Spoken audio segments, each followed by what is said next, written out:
Hello, Virgo. I'm Poetic Heretic, and this is your October 2019 astrology forecast. I'll be going over what I consider to be the most important astrological developments in the month of October for your sign, whether you're a Virgo, sun, rising, or moon, and giving you my interpretation of them, and I hope you enjoy. So to begin, before we can understand the astrology of October, we must first go back to the end of September, specifically September 28th, where we had the new moon in Libra at 2:27 p.m. Eastern Time in your second house opposite Chiron. So this was the beginning of the current lunar cycle. Each lunar cycle lasts 28 days, and because this one began at the end of September, September 28th, it is lasting through the majority of October. And so this is affecting virtually everything or nearly everything that we're going to be talking about in this video, specifically up until October 27th when the next lunar cycle begins. So this new moon occurring in your second house activated your money, your values, and quite possibly also your interpersonal one-on-one relationships. Those are the primary second house matters.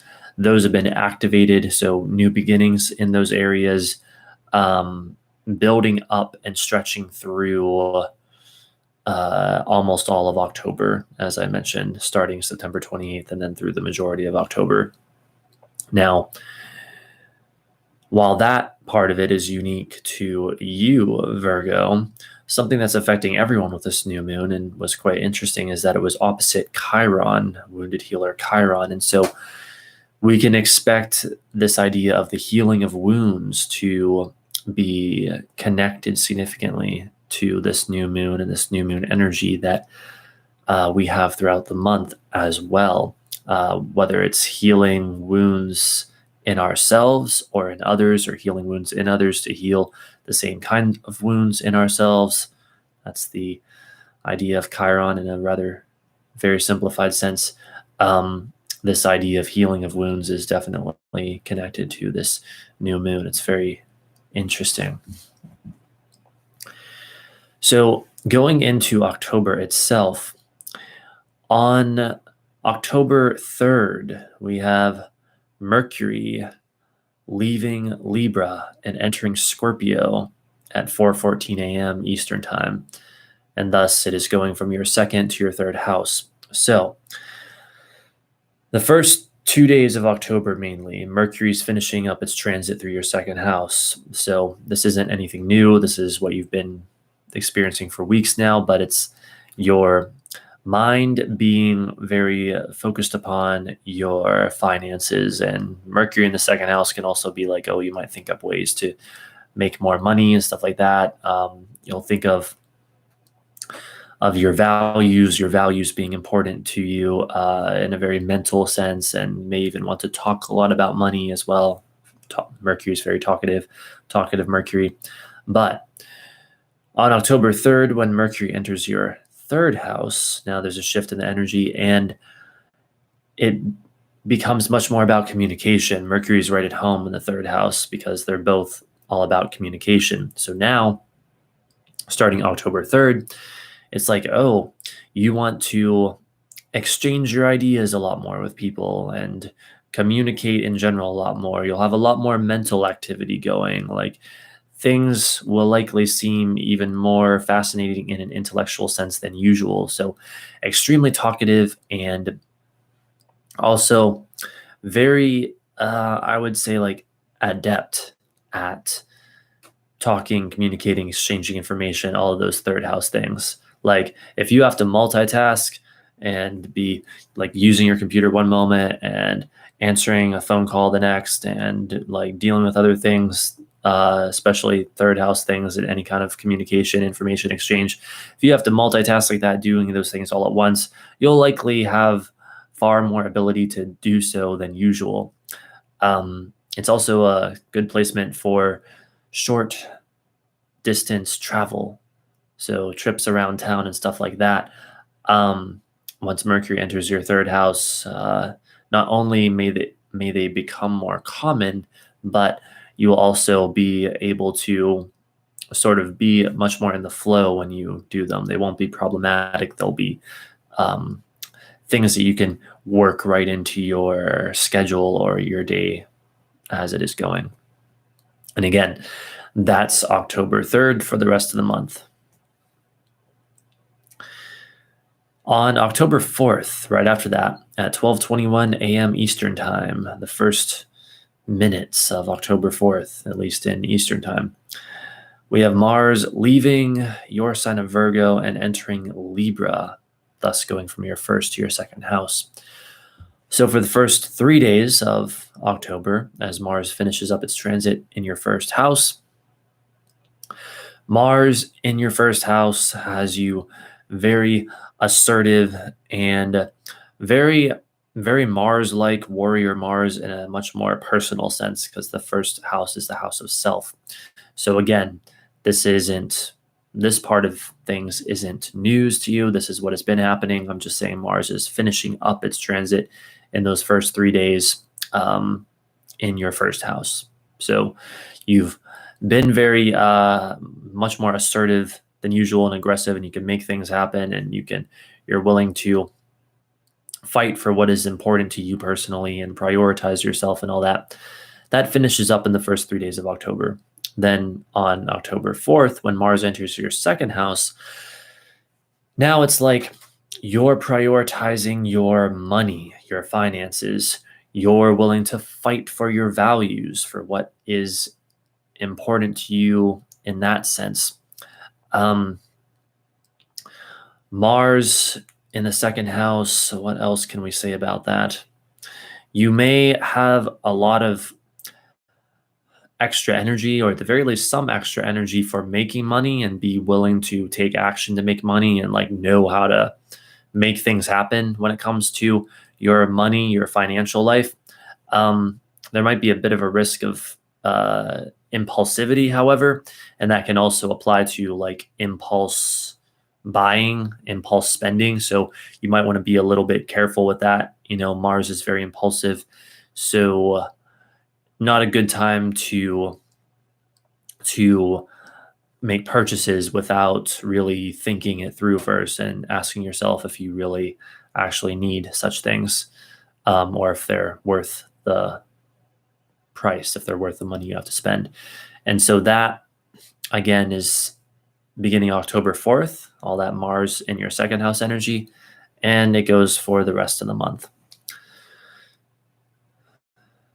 On October 8th at 1:05 p.m., Venus leaves Libra and enters Scorpio, and thus it goes from your second to your third house. So for the first 7.5 days of the month, as Venus finishes up its transit in your second house, Venus in the second house is a love of money. You have this idea of money again right after the Mars thing. It's a love of having things around you. It's a love of physical or sensual pleasures. Venus is also right at home in the second house, like I mentioned, Mercury being right at home in the third house. So that's for the most part, it's a very good transit. It's a comfortable one, Venus being right at home in the second house. Just beware, it's almost strangely similar in a weird way to the risk of having Mars in the second house, of perhaps spending too much. Venus in the second house with having this added love of material things might want to perhaps make too many purchases, and so do beware of that. But that's just for the first 7.5 days. On October 8th, when Venus enters your third house, now the emphasis becomes much more about being nice and friendly. Venus is the planet of love, and it's also a planet of socialization. And then the third house is all about communication. And so now it's like, oh, you're going to love talking to people. You're going to love communicating. You're going to be much more amicable and companionable. You might also, with the third house talking about the intellect, you might also at this time have an added love or added enjoyment of intellectual things, of uh, again the exchange of ideas, of maybe building up your intellect or doing things that sort of exercise your intellect. So that is the energy from October 8th for the rest of the month when it comes to Venus. On October 11th, Mercury enters its retrograde shadow in Scorpio, and that is in your third house. So I'll explain this briefly, as I have been doing for all the signs this month. When Mercury enters its retrograde shadow, well, it's the part of the Mercury retrograde pendulum swing that is right before Mercury goes retrograde, and also right after Mercury has been retrograde. So imagine Mercury going along in the sky here, just traveling along, and then the pendulum swing begins. But it's not retrograde until it reaches this side of the pendulum swing. This is when it goes retrograde. That's the retrograde. And then it goes direct, and it finishes up the pendulum swing, and on it goes in the sky. So the shadow is that first swing before the second swing. The shadow is also that third swing after the second swing. It's only the second swing that is the actual Mercury retrograde. But anyway, what does all this mean for you personally? It means that as Mercury begins to do that first pendulum swing, when it enters its shadow on October 11th, it will start to feel like Mercury is retrograde already. Now, for those who are unaware, Mercury retrograde, there are a number of different opinions about it. Some people think it's the end of the world with how crazy it can allegedly be. Other people think it's not that bad as long as you're careful. I tend to take a middle of the road approach. I think that while it's definitely not the end of the world, it should be honored as much as possible, meaning that it is ideal, if possible, to not begin new things during a Mercury retrograde. At least that's what I try to do. I try not to begin anything new during a Mercury retrograde. And be extra careful with communication, be extra careful with technological devices. These things can break down. There can be miscommunications, that sort of thing. So remember, it's October 11th. It enters its shadow, and it'll begin to feel like it's retrograde. And then it's actually going to go retrograde at the end of the month, which I'll mention briefly later on. So moving on October 13th at 5:07 p.m., we have the full moon in Aries that is in your 8th house. However, it's also the culmination of the new moon in your 2nd house. So let me explain these various things here. So recall what I said earlier about the new moon on September 28th taking place in your 2nd house of money, finances, values, interpersonal relationships.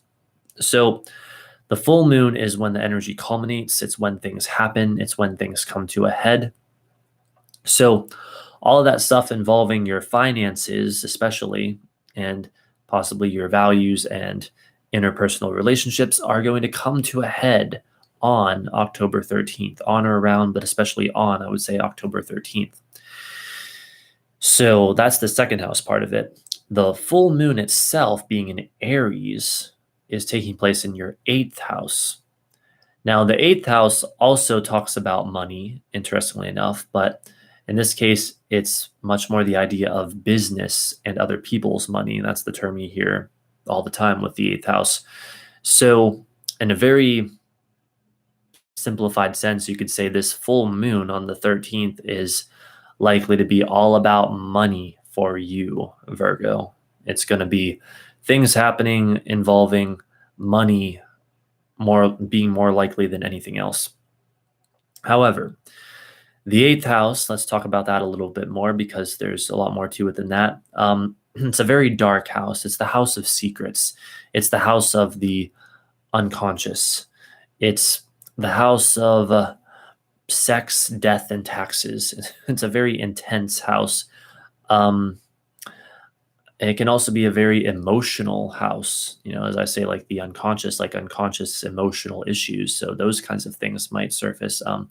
A fascination with the occult and things like magic and stuff like that um, are associated with the eighth house. So all of that sort of dark, intense stuff may also be a part of this full moon on October 13th for you. So, you know, happy early Halloween, I suppose. On October 23rd, the sun enters Scorpio, as it does every time this time of year, at 1:19 p.m. Eastern Time.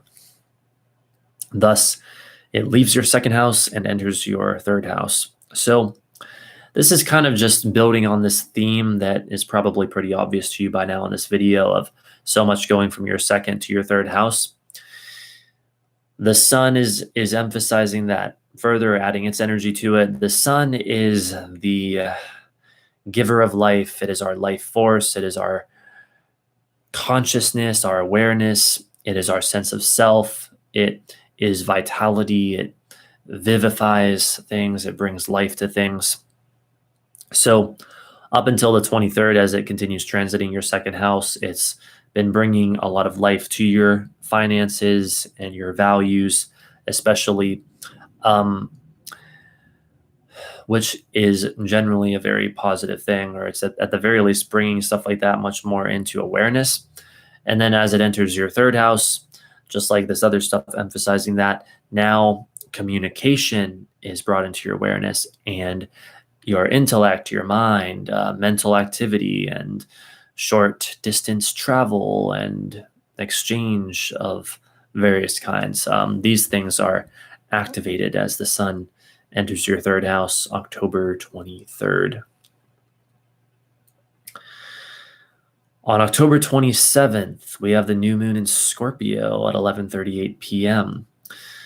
That is in your third house, and it is opposite Uranus. So, again, the third house here of communication, intellect, mental activity, and short distance travel. All of those kinds of things, new beginnings around them are likely. That third house, those intellectual, communicative things are activated by this new moon on October 27th. And that will stretch into that next lunar cycle all the way through much of November, which we can get to next month. But this new moon is especially interesting because it is opposite Uranus. Sudden, shocking, unpredictable, unexpected Uranus. So what I'm thinking is going to happen with this new moon is that it's going to come in like a bolt of lightning, because a sudden new beginning is also a very Uranian thing. And in fact, Uranus is the bolt of lightning. Uranus is the idea of the lightning suddenly striking and illuminating everything. Uranus is also sudden revelations and realizations, like genius, sudden insights. Uranus is the weird planet, the planet that is all about uniqueness and that which cannot be predicted, that which is different and crazy and sudden. So expect all of that to connect into this new moon, or expect a lot of that to connect with this new moon on October 27th. That applies to every sign, by the way. And to stretch into the next lunar cycle through much of November, as I said. But then for you, specifically Virgo, again, it is activating your third house of communication, mental activity, and short distance travel. On October 30th, we have a Mercury-Venus conjunction in Scorpio at 6:04 p.m., and that is in your third house. So when Mercury, the planet of the mind, and Venus, the planet of love, get together in a conjunction, it's often all about, oh, let's work together, let's harmonize. Venus brings its great love to Mercury's communication. And so it's like a love of communicating, but it's also a love of finding harmony through communication. It's like, let's work together. Let's talk this out. Let's build bridges. Let's resolve things in a peaceful, loving way, as opposed to a more difficult, problematic, rigid way.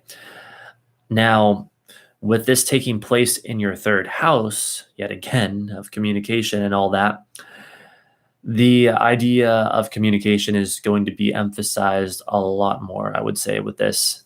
And of course, Mercury, again, being the planet of communication. And so it's indeed all about working together and harmonizing, and let's work things out in a very friendly, amicable way. But the communication part of it is heavily emphasized. And it may even be for you personally, Virgo, with the third house element. Let's figure things out in an intellectual sense, in a mental sense, and find peace with one another through that, or find even love for one another through that, somehow through the intellect, through figuring things out mentally. So very interesting sort of mix there. The final thing I have for you is on October 31st, Halloween Day at 11:41 a.m. Mercury, as I was alluding to earlier, stations retrograde in your third house. So this is where it reaches the end of the first pendulum swing and it begins the second pendulum swing backwards. This is when Mercury actually goes retrograde, is on Halloween Day. So that should make for an interesting Halloween. Again, remember the things I said about Mercury retrograde earlier. I don't consider it the end of the world, but my advice is still honor it as best you can. And of course, it'll be retrograde for the next few weeks into November. It'll be retrograde for most of November, I should say. And perhaps we'll talk a little bit more about that next month. But yes, happy Halloween. There'll be a shift in the energy in a very mental sense that day. So it should be interesting to see how it plays out. All right. So, and let me mention one more thing, however. Can't believe this almost slipped up. I almost had a Mercury retrograde moment myself.